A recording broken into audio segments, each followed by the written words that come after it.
welcome to Anovelconsole, your weekly podcast where we talk about books, games, food, and stuff that caught our attention during the week. My name is Chris, and with me is my beautiful co-host and wife, Bunger. I don't want to be a bunger. I know, I just couldn't help myself. It's just so much damn fun saying Bunger. I know I'm really chubby, but I like to think that I'm still not chubby enough to be qualified as a, what's the word I'm looking for here? A ground level hamburger. With curly fries for feet and tusks. You know, tusks? No, Yeah. I don't want tusks. Yeah. You would look pretty cool with tusks. No, thank you. Kind of like an orc woman. I literally saw, I don't know if it was like one of those photoshopped things on Facebook, but some stupid shit that somebody shared about this man who had himself like altered to have tusks put in his face and like his whole face is tattooed. He's all kinds of fucked up. You know who else has tusks and face tattoos? Somebody literally has tusks. Yeah, our Patreon supporters. Oh my god. I haven't done that in so long. I thought you were being serious. They subscribe to our Patreon with $2 a month, and they support the show and help us with the giveaways, which we're going to talk about one right now. It has tusks. The giveaway does have tusks. So you will get a box with tusks. For you to surgically implant in your face. Yes, just like the rest of our Patreon supporters. Mm-hmm. Okay, so can you tell me what we're giving away? So we are giving away a copy of Hades for Switch. Yes, for the Nintendo Switch. It's only on Switch and PC for now. A $25 gift card to Barnes & Noble, so you can get your own book. Maybe it'll be one that I've reviewed for you. And a $25 gift card to a restaurant of your choice that we have reviewed before. And that includes restaurants that we will review up until the point of... the end of the giveaway. Yeah.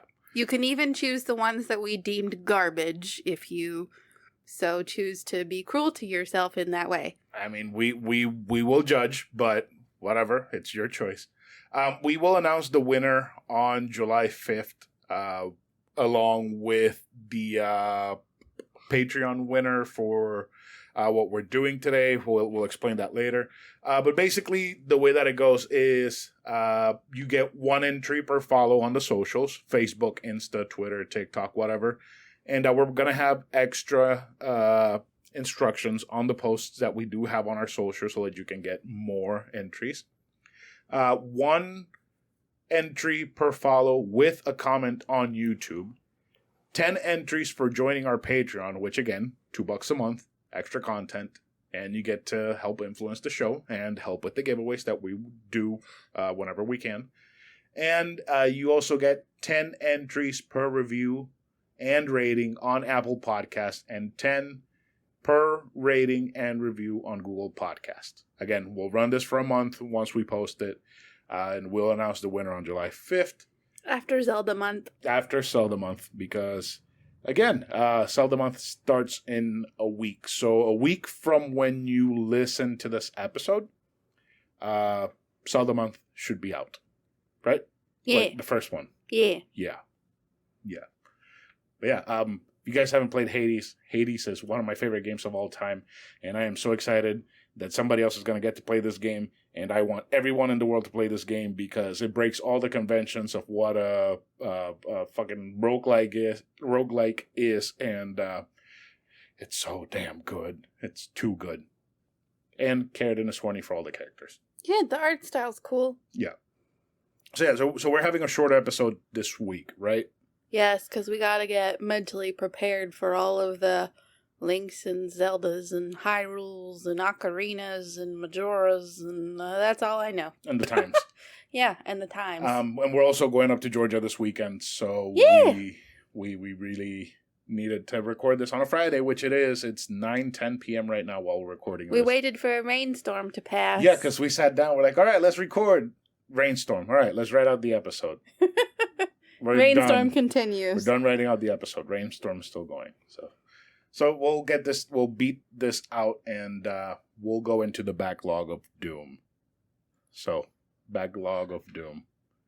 What do you think when you hear Backlog of Doom, Karen? I always think of one particular book that has haunted me for years. One book.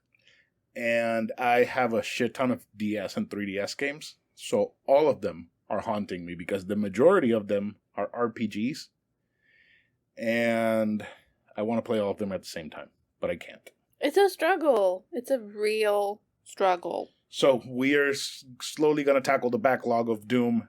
We are going to talk about 5 books and 5 games that we are going to review on an episode at the end of August. So that'll give us a 2-month period to finish the game and book that we will review. Just like we did with Ladies' Guide to Mischief and Final Fantasy Tactics A2. Mischief and Mayhem. Yeah, so this is going to be chosen by our patrons. So if you want to become a patron and help us pick, you're more than welcome to join. Again, and you'll earn all those giveaway entries if you join well. and put your vote in. Yeah. This is gonna be fun. So it's only $2 a month. It's $2 a month. But you know what's not $2 a month? Luna's food. And discussion time.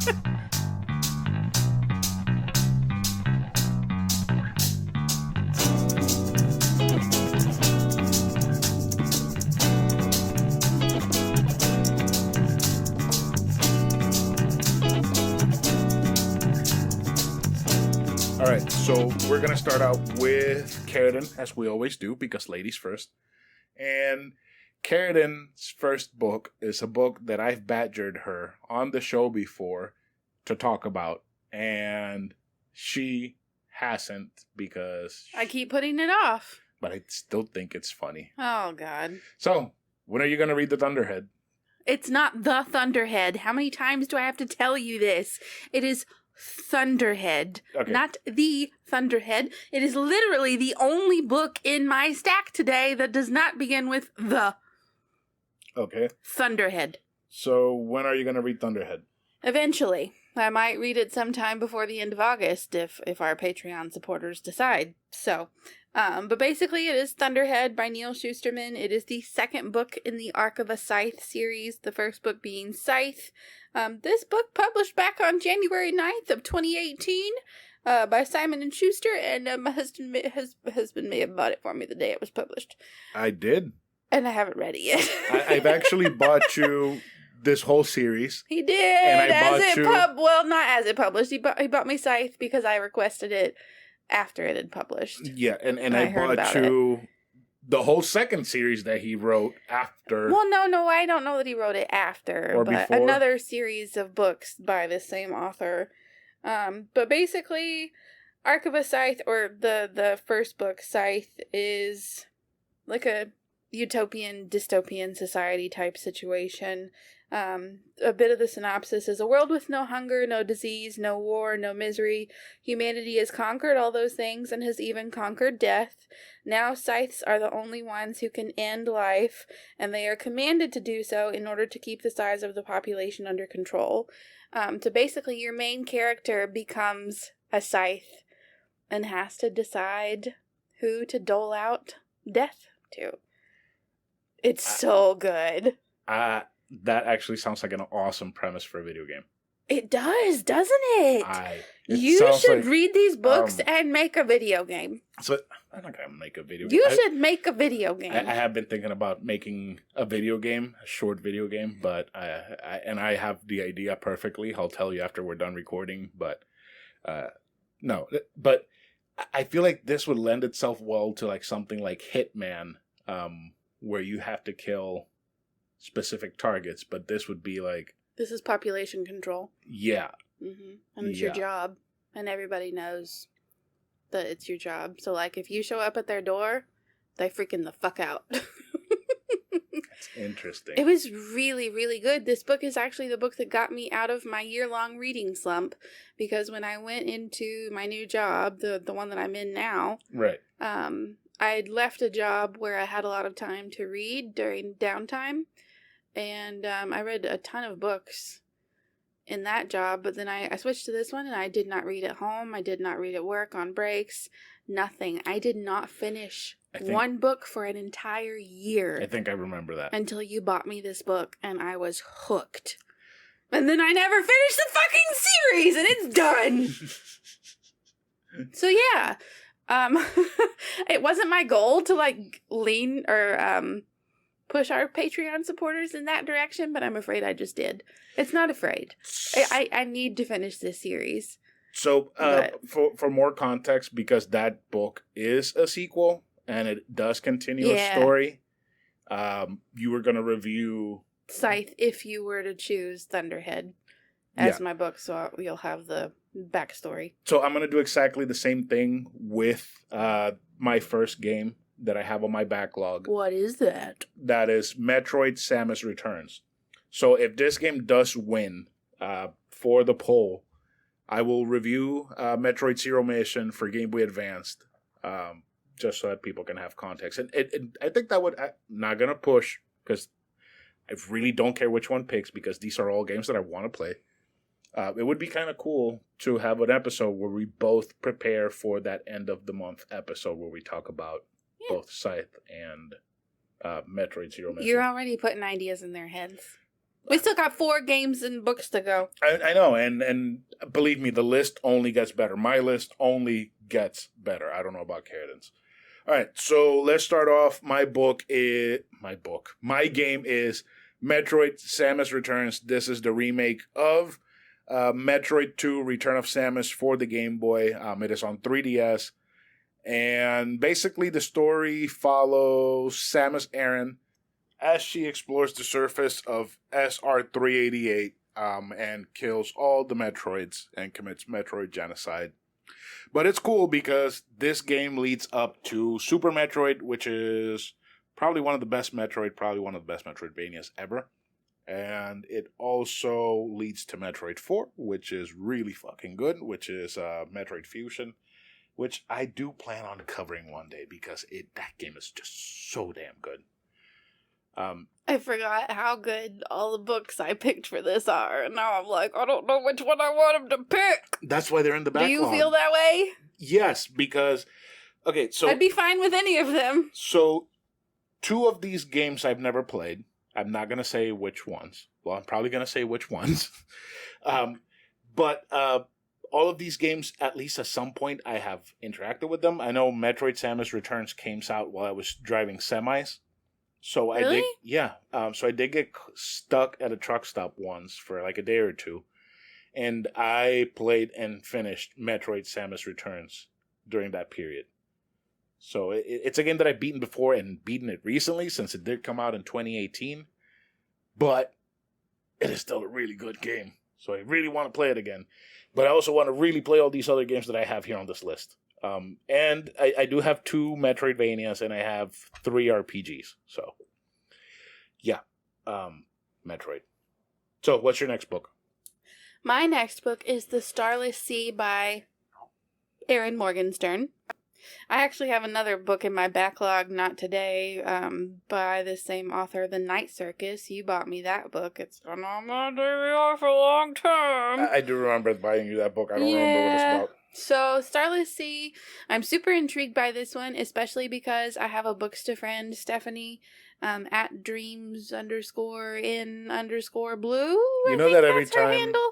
I know, she owes us what, like $20? No, every time you mention somebody new that's a booksta bestie or you promote somebody... A booksta friend. They owe us $5.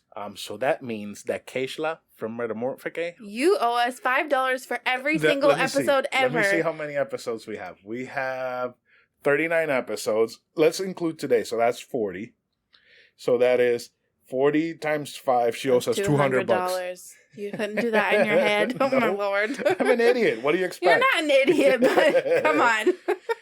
All right, so tell me more about the book. Okay, so it is a timeless love story set in a secret underground world, a place of pirates, painters, lovers, liars, and ships that sail upon a starless sea. Zachary Ezra Rollins is a graduate student in Vermont when he discovers a mysterious book hidden in the stacks. As he turns the pages, entranced by tales of lovelorn prisoners, key collectors, and nameless acolytes, he reads something strange, a story from his own childhood. Bewildered by this inexplicable book and desperate to make sense of how his own life came to be recorded, Zachary uncovers a series of clues, a bee, a key, and a sword, that lead him to a masquerade party in New York, to a secret club, and through a doorway to an ancient library hidden far below the surface of the earth. What? I cannot fucking wait to read this book. But I've had it for, I think my sister gave this to me Christmas of 2019. So before COVID? Yeah. Damn. I've had it all that time and I haven't read it. Because I suck. And it actually came out a month before that. It came out in November of 2019. So it's a very recent book when she gave it to you. Yep. What a terrible sister. Look at all these people gifting me like basic pub day books and then me not reading them. Yeah. I'm really bad about that. Yeah. Well, it happens. All right. Anything else you want to say? No, I just really want to read it like right now. Well, Watch me have read all of these books by the end of August because I got myself so hyped with the description. It's not going to matter what they pick because I'll have read all of them. Yeah. I mean, I feel the same way. If these games weren't so long, then yeah. Actually, I think I can kick out Metroid and Castlevania. Portrait of Ruin, which is my next game, by the time that this episode comes out, but that's probably not going to happen. I'm too lazy. So Portrait of Ruin is set in 1944 Europe during World War II. And it's a continuation of the story of Castlevania Bloodlines. The only way that it's a continuation is that you are, what's his name? Let me see here. You are Jonathan Morris. You are the son of the main character from Bloodlines, John Morris. So you've inherited the vampire killer, which is only able to be used by the Belmonts to kill Dracula. So this game is set during World War II. It's one of the more modern day set Castlevania games. The most modern day one being Dawn of Sorrow, which I think it's kind of terrible, but it's still a great game. That's so contradictory. See, the reason why it's terrible is because they added a bunch of touch control things instead of just leaving it like a regular game. This one is just a regular game, no touch controls. The touch controls are fucking atrocious. They are terrible. I hate them so much. But basically, you're trying to stop a vampire called Bronner and his twin vampire daughters from resurrecting Dracula. Lovely. And you jump in between portraits to different worlds where you fight different enemies and try to get some things that you need to, stop Dracula. I haven't played this in years. Probably haven't played this since it came out in 2006. Dang. Yeah, I bought it in 2006, I think, for Christmas, and it was awesome. I loved every second of it. So yeah, I'm kind of excited to play this game again. It's also a Metroidvania, also Castlevania, so right up my alley. Ready for your next book? I am. All right, what is it? It is The Water Dancer by, I do not want to mispronounce this name, Ta-Nehisi Coates? Oh, God. Yet another book that published right before my birthday in 2019, and he bought it for me for my birthday in 2019, and I still haven't read it. So this one, I'll just read some of the description again. So young Hiram Walker was born into bondage. When his mother was sold away, Hiram was robbed of all memory of her, but was gifted with a mysterious power. Years later, when Hiram almost drowns in a river, the same power saves his life. This brush with death births an urgency in Hiram and a daring scheme to escape from the only home he's ever known. So begins an unexpected journey that takes Hiram from the corrupt grandeur of Virginia's proud plantations to desperate guerrilla guerrilla cells in the wilderness, from the coffin of the Deep South to dangerously utopic movements in the North. Even as he's enlisted in the underground war between slavers and the enslaved, Hiram's resolve to rescue the family he left behind endures. You look shook. You didn't expect that, did you? No, I wasn't expecting a slavery story. But it's a slavery story with magic. I didn't pick up on that. It's like subtle. It's like magical realism. I also wasn't expecting for the main character to be called Iram. Oh yeah, but I'm sure it's Hiram in this situation. It's in South. It's in the South. It's in the South. I mean, maybe he's of I don't know, Spanish-speaking heritage. I mean, it did say that he was born into bondage, but I don't think he's Puerto Rican. Oh, bless it. I'm pretty sure that the Puerto Ricans that were born into bondage weren't Puerto Rico. Oh, God. So, You know there's a Hiram, Georgia, and it is Hiram. that's terrible. Hiram. That is terrible. Hiram. Oh, God. It's like Omega. It sounds like... That reminds me of a story we talked about today that I really want to tell, but don't want to risk it in case these people listen to the podcast. Yeah, no. Don't tell the story. Oh, it's real fun, though. So what's up with the water dancer? Tell me more. Why you want to read it and all that stuff? I don't know. I love magical realism because magic and real settings, but not urban fantasy. Urban fantasy really turns me off. But magical realism I'm cool with. And I don't know. It just sounds like a really awesome book. It might be. Yeah. Might be. Super intriguing, but also very sad. But history that we need to be familiar with because it happened. I'm 100% sure you are going to cry. Oh, 1,000% sure I'm going to cry. I cry at the most ridiculous things that don't need crying over. But something like that, I have a feeling it's going to be really fucking powerful and I'm going to be a boohoo mess. Yeah. You're gonna do that thing where you're sitting in here and you like barge in. What's wrong? What's happening? Are you okay? Somebody died. It's just so beautiful. That's right. me. So my next game is I'm 100% sure this is the one that's gonna win. I have no doubt in my mind. Please prove him wrong. Please prove me wrong. Although I would be ecstatic if this one won too. But I'm 100% sure that Pokemon Soul Silver version for the Nintendo DS is the one that's going to win. Mm-hmm. Because it's Pokemon.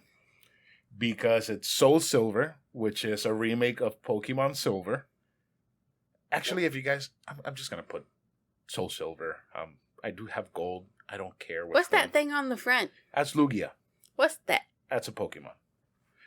Is that an evolution of something else? No. It's legendary Pokemon. Oh.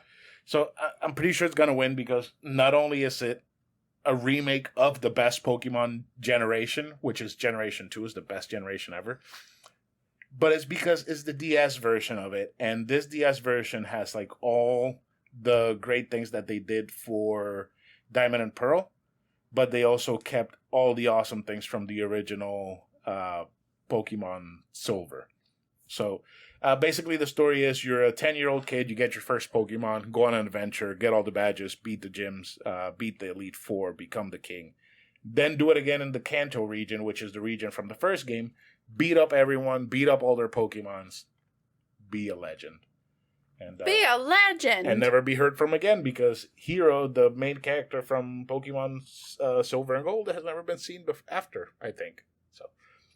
But yeah, I really want to play this. I've been really wanting to play this since I bought it like 3 years ago. You know how ridiculous we sound, right? I know. Like, I really want to read this, and we own that. Like, we're literally holding all of these games and books. You know, the problem is and we haven't read them yet. Because they're in the backlog. That's why it's called the Backlog of Doom. Because we sound stupid talking about how much we want to But the thing is that we at least are not alone in this, because I know tons of other people in the book world do this, and I'm sure other gamers do this. Everyone We does hoard this. and collect and never do anything with them. Yeah. Look at them and dream of one day getting to them. I know, and the thing is, like, I have my DS case, and I have most of these games in it, and I always carry them around just in case I ever, have the time to play them. Uh-huh. I never do. Right now, my DS is being used to play a Super Nintendo game for Zelda Month. So. I mean, that's a valid reason. And after that Zelda month game, another Zelda month game is going to go into it. And after that one, another Zelda month game is going to go into it. All of the Zeldas. Yeah, so I need to use my DS for something else. I need to charge my DS. Yeah, you do. Because you need to play a little bit of Ocarina, a little bit of Majora, and a little bit of Link to the Past. Yeah. But yeah, that's Soul Silver. What's your next book? The Sound of Stars by Alicia Dow. It just sounds terrible. What? Why does that sound terrible? It sounds like it's loud and obnoxious. Oh my god! So it's like sci-fi, and Is it like the what's it called? The Stars in Our Heart? No. That one, The Stars in the no. The Stars in Our Heart, Stars in the Starless Sea. No, the Sound of Stars sounds like that one movie. The Fault in Our Stars. That it's a book. It sounds like that. I mean, it's a movie too. So but what? Is it gonna be like Terminal Disease in Space? I'm gonna throw my cup of water on you right now. The Fault in Our Stars is one of the most beautiful books and movies of all time, and I was crying during both. I felt my soul exiting my body. That sounds... You will never understand. That sounds terrible. Okay, so basically this book has not been like on my backlog as long as the others because it did only just publish back at the beginning of 2020. But once again, I've had it since it fucking published. I got it when I was still subscribed to Book of the Month, when Book of the Month was still doing their young adult subscription. So I got it like as soon as it published, and here we are, still holding on to it. Can a girl who risks her life for books and an alien who loves forbidden pop music work together to save humanity? Oh my god, it sounds kind of bad. This road trip is truly out of this world. It sounds like a movie where Michael Jackson would be the alien. It sounds like... and the music that he can't listen to is his own. It sounds like High School Musical meets... I don't know, books. Kind of sounds terrible. A beautiful and thrilling read for fans of Marie Lu and Veronica Roth. 2 years ago, a misunderstanding between the leaders of Earth and the invading Ilori resulted in the deaths of 1/3 of the world's population. 17-year-old Janelle Ellie Baker lives in an Ilori-controlled center in New York City. With humans deemed dangerously volatile because of their initial reaction to the invasion, emotional expression can be grounds for execution. Music, art, and books are illegal, but Ellie breaks the rules by keeping a secret library. Okay, I'm not going to read anymore. That sounds a little bit better. But it's going to be an interesting one. Watch it be terrible. It doesn't have wonderful reviews. No. It also doesn't have a lot of reviews. Because it's been sitting on my shelves forever. And it's got a really pretty cover. So did we follow a theme? You picked books that you've had forever, and I picked games that are only for the DS? Yeah.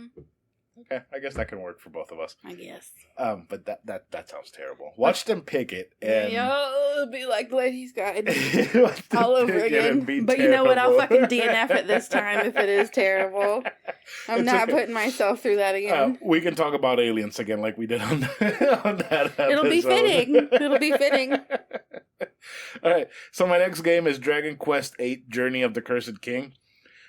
This is a game from the Dragon Quest series. It is technically a sequel, but none of the Dragon Quest games have to do anything with each other. I think only 1 and 2 only. I'm not 100% sure about that. I do know that this is a separate story. I'm just going to read off the back of the box here because I really have no idea what this game is about. The kingdom of Throdian is cursed by the power of a sinister scepter, and its people plunge into an endless sleep. Only one young guard escapes the castle unscathed and sets out on an incredible journey to lift the curse once and for all. Once and for all. And look at this box. Does this look familiar? What do the characters look like? Like Dragon Ball? And you know why that is? Why? Same artist? Akira Toriyama did the art for this game. You know how I saw it, though? What? In that villain in the background. And the villain, really? Yeah. Not the main character with the spiky hairs? No, it looks like Frieza and somebody else had a baby. Frieza and somebody else had a baby. Yeah. I can kind of see it. But yeah, Akira Toriyama does all the art for the Dragon Quest games. Dragon Quest, Dragon Ball. I have never played a Dragon Quest game. What? Never. What? And I'm collecting all of them because I just want to have a full collection. Oh my god. And these are expensive. These are crazy expensive. Don't tell me how expensive they are. I'll throw something at you. The thing is, I bought this game when it was like $30. That's not that bad. Pre-owned. Mm-hmm. And now it's like $150. What? You gonna sell that sucker? Fuck no. You know, actually, some of these games that I have on my backlog, they're actually kind of really expensive. I know that Pokemon one is expensive, and my last one is pretty expensive too. But there are a couple of Dragon Quest games. There's specifically one that I really want to play. I think it's Dragon Quest V. That game is $270. What the fuck? Yeah. On the DS. Only if we win the lottery. Yeah. Hell, maybe Joe will give us another stimulus and I can get that game. No. Maybe he'll give us another stimulus and I can get that game. Anyways, but yeah, at least I have this one. So this one is going on the thing because I really want to play a Dragon Quest game. And I want my first Dragon Quest game to be memorable because I've never really played one. And I love Akira Toriyama's art style, so I feel like I would love these games. I also have 11 and I've never played it either. I hope you love it after you've hyped it up so much. I hope so too. Actually, I think I did start this once on PlayStation 2 and I started doing stupid shit and I died immediately and I was like, this is not for me, and I never played it again. But it was a turn-based RPG, kind of like Final Fantasy, so I feel like I should like it. I think you will. I just need to give it a good try, not just fuck around and find out. 'Cause that's what I did. I fucked around and found out. We'll see if they vote for this or Pokemon. Or the last one. I have a feeling the last one might be a good contender. Or the last one. All right, so what's your last book? So my last book, and I saved this one for last because it has been in my backlog the longest out of all of them. Probably out of all the books on my shit. Well, that might be an exaggeration, but it's up there, if not the longest. So I have had this book for almost 10 years. 9 years. What? This book published in 2012. I've had it since then. I got it the year it published with birthday money. So almost 10 years, 9 years. Jesus. Yeah. Damn. Yeah. And I thought I hoarded games. And it is The Diviners by Libba Bray. I picked this one up because I read another one of her series, A Great and Terrible Beauty. It was an awesome, awesome series. If you haven't read them, they're the Gemma Doyle trilogy. Wonderful, wonderful books. I could not tell you exactly right now what they're about because I read them in high school. But I just had to have this book when I saw it. And I definitely don't remember anything about what it's about. So, once again, here we go. Something dark and evil has awakened. Evie O'Neill has been exiled from her boring old hometown and shipped off to the bustling streets of New York City. Do all these fucking books take place in New York City? I think every single one said something about New York City. Except for... Thunderhead? Water Dancer. Oh, yeah, Water Dancer. And Starless? Sound of Stars is New York City? Starless City. Wait, yeah, Sound of Stars is New York City. Really? Yeah. See, I'm very interested in Sound of Stars. It sounds... I mean, I'll read it eventually if it doesn't get picked. Please don't make them lean towards that one. No, I'm not... Like I said, we want to read and play all of these games. All of them. So it doesn't matter to us which ones you pick because we're actually going to play them anyways, but... Okay, so the bustling streets of New York City, and she is positively ecstatic. It's 1926, and New York is filled with speakeasies, I don't know how to pronounce this word. I know what it is. Ziegfeld girls and rakish pickpockets. pickpockets. The only catch is that she has to live with her Uncle Will and his unhealthy obsession with the occult. Evie worries her uncle will discover her darkest secret, a supernatural power that has only brought her trouble so far. But when the police find a murdered girl branded with a cryptic symbol and Will is called to the scene, Evie realizes her gift could help catch a serial killer. Oh boy. As Evie jumps headlong into a dance with a murderer, other stories unfold in the city that never sleeps. A young man named Memphis is caught between two worlds. A chorus girl named Theta is running from her past. A student named Jericho is hiding a shocking secret. And unknown to all, something dark and evil has awakened. 9 years. That sounds like your type of book. 100%. It does. And that's the one, it's the first in a series, and I found the other books at the Dollar Tree, because it's been that long. So you have the whole series? No, I think I only bought one of them when I saw it, just because this one's been sitting here for 9 years. What's the point in me buying the entire series and let the whole thing just sit there for another 10? I mean, you can just complete your collection just like I do. I mean, recently, over the past year, I've bought all the Resident Evil games. I've played all of them before, and I've just been buying them to have the collection. I'm missing you'd one already that I haven't played them. If I read them and really loved them and then bought them, that would be different. Okay, but I haven't read them yet. I don't know if I'm going to hate them. I'm going to give you another example. I bought all 3 Hitman games without ever playing a Hitman game. What? Why would you do that? They were $20 a piece. Oh my god! Hitman 3 had just come out. That's $60. That's a whole video game. That's actually $100. Wait, I thought you said there were only 3. Hitman 3 is $60. Oh. 2 and 1 were $20. But I do that all the time. I see a game, I'm like, oh, I think I might like this, but I want the whole series.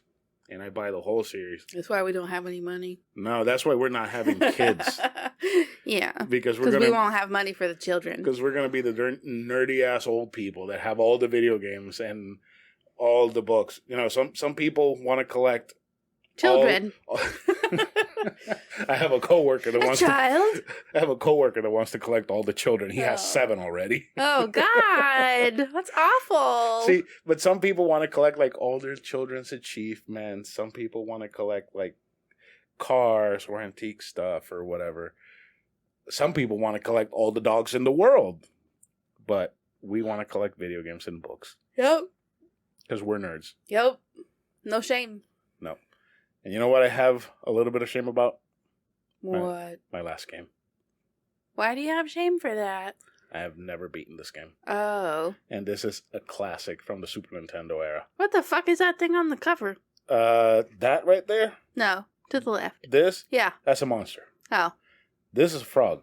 I see that, but does it have a sword? The frog has a sword. What the fuck? Yeah. This is Chrono Trigger. I bought this game on eBay with the soundtrack, I think for $70. This is $150, just a regular game. No soundtrack. No instruction manual. I have a complete copy, which I'm really happy about. And the game is in my... I hope it's in my carrying It better be in your carrying case. I just opened it. I kind of had a mini heart attack because it's empty. Just the booklet. Oh, God. But yeah, this is Chrono Trigger. And what do you see? Look at it. I see a happy frog with a shield. No, look at the characters. Do they look familiar? They look like Dragon Ball. Akira Toriyama. Oh, my God. Yeah. The hair. So yeah, Akira Toriyama hair. designed the characters for this game. And again, I love Akira Toriyama and his art style. So you gotta love it. I've gotta love this game. Mm-hmm. And the few times that I've played it, I have enjoyed it.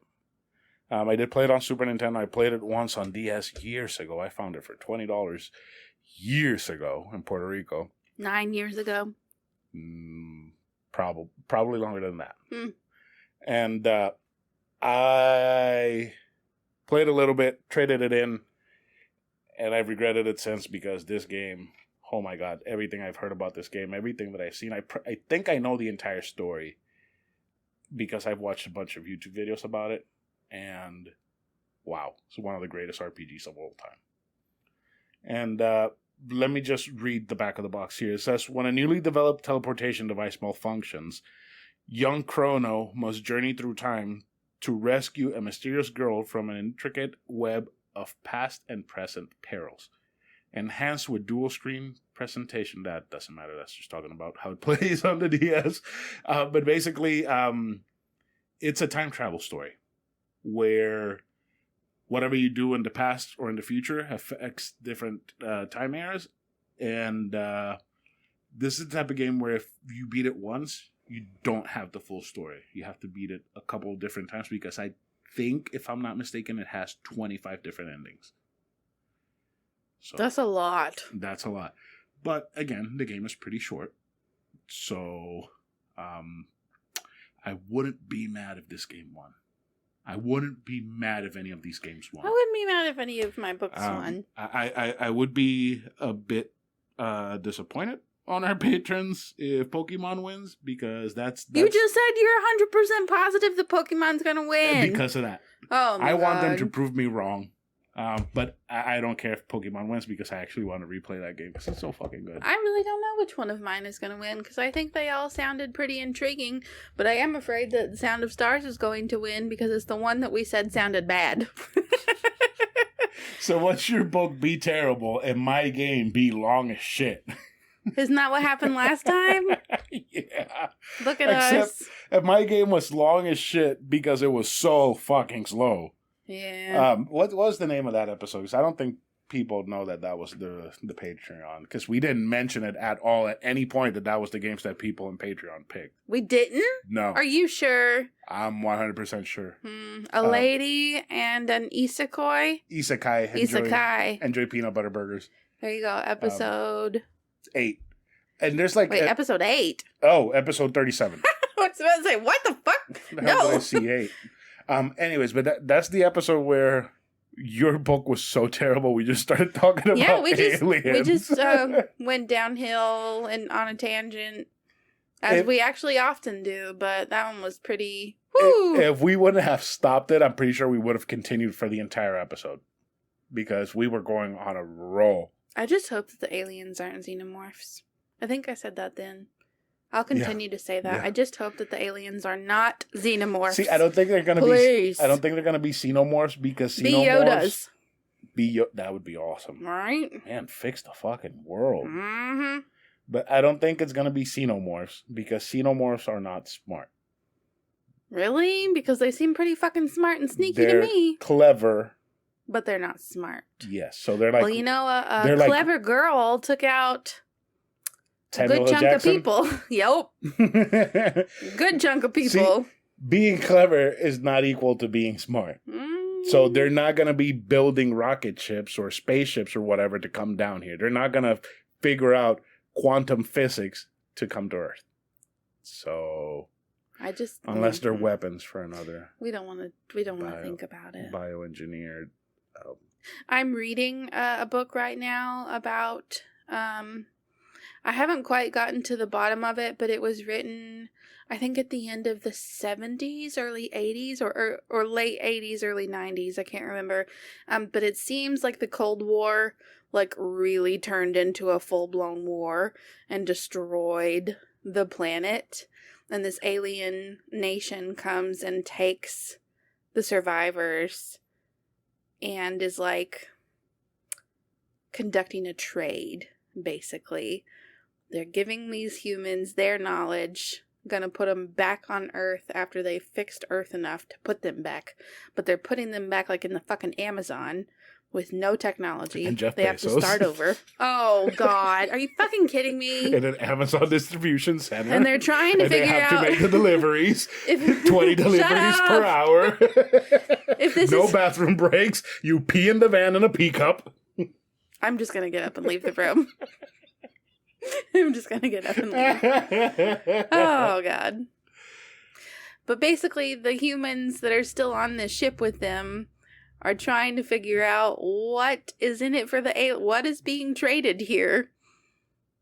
If they're so hell-bent on a trade, it seems like they've given the humans a lot, but what have they taken?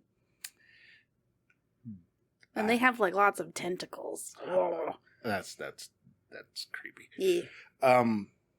I'll probably review it once I finish. When are you? How far along are you? I'm like 3/4 of the way. Fuck, we got Seldom coming up, and that sounds really interesting. I'll write down my thoughts. Are you sure we don't want to do a bonus episode, or? Well, I don't want to do reviews and post them on Patreon unless they're movie reviews, because we really don't care about movies. We just talk shit about them. We'll figure out something. But it is really interesting. Yeah, just write down your thoughts, really because good. I'm really I'll write down my tots. Your tots. My tots. Your THOTS. I have cute tots. My tots. Oh my god.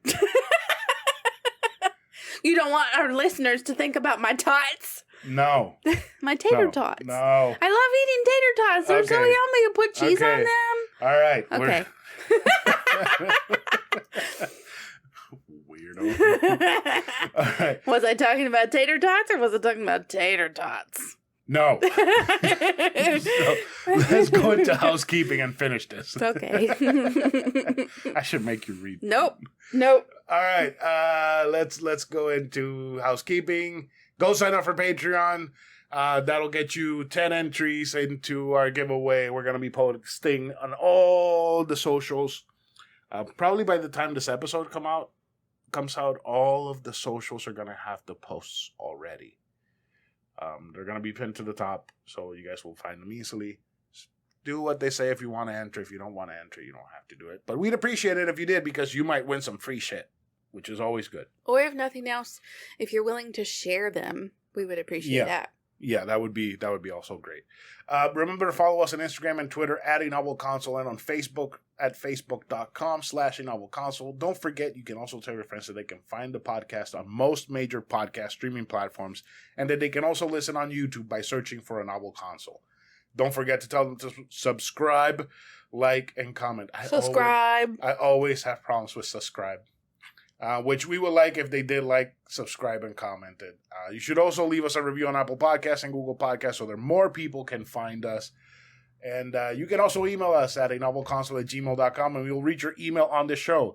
And we are also going to be making social posts for Zelda Month so that people can email us their Zelda thoughts. Yes, please email us your Zelda thoughts and memories and anything Zelda. Like, even if you've never played it, but you've had some sort of Zelda interaction that you remember. Like me walking into GameStop and seeing those things that I thought were Beauty and the Beast.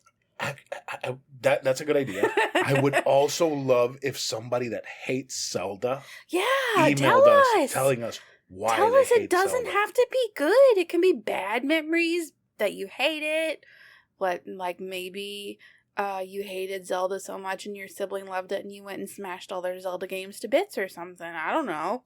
If you did that, you're That's pretty terrible. You're but a tell fucking us. terrible person. You're the scum of the earth. But it would be very interesting to hear that story. We will judge you. But I can write an email about giving Charlie his first link. Karen, you're one of the hosts of the show. show. I can write an email to myself. You're one of the hosts of the show. Why would you do that? He doesn't even care about that toy anymore. He just plays with Godzilla all the time. Sometimes he wants to play with Link. Poor Link. Link. Old forgotten. No hat, no sword, no shield. Cute little boy. He looks like one of the Keebler elves. Link? Mm-hmm. Or Charlie? Link. Both. And they could be Keebler elves together. And our art was done by Metamorphic on Instagram. $200! Ding, ding, ding, ding, ding, ding, ding, ding. If you want to get some art done, just go visit her. The link will be in the show notes, and she is really good at what she does. Pay her $200 and she'll hand it over to us. Yes, whatever you pay. She actually needs help paying those $200 to us that she owes. So, and that's it for this week. What are we at? 48? Not too bad, right? No, I figured it was going to be a lot shorter than that. I mean, we tend to ramble on in these types of episodes. Yeah, we do. Except for Oops, All Intros. Oops, All Intros only got 36 minutes. Oh, still substantial-ish, I guess. Yeah, we're rambling. All right, so you want to say goodbye to everyone, Karen? Goodbye! That's better. Goodbye, everyone.